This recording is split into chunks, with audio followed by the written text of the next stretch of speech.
मनाचे श्लोक श्लोक क्रमांक 196.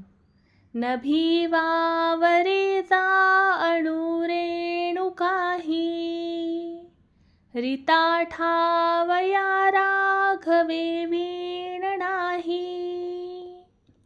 तया पाहता पाहता तोची झाले, तेथे लक्ष आलक्ष सर्वे बुडाले. या श्लोकात समर्थ म्हणतात, न भीवावरे जा अणुरेणु काही, रीता ठावया राघवे वीण नाही. या श्लोकात समर्थ रामदास स्वामी परमेश्वराची सर्व व्यापकता आणि आत्मानुभवाची अवस्था स्पष्ट करतात. आकाशात किंवा विश्वात जे सूक्ष्म अणुरेणू आहेत तेही परमेश्वराच्या अस्तित्वातच फिरत आहेत. सृष्टीतील प्रत्येक सूक्ष्म वस्तूतही देवाचे अस्तित्व आहे. राघव म्हणजे श्रीराम या परमेश्वराविना या जगात एकही जागा रिकामी नाही. तो सर्वत्र भरून राहिलेला आहे.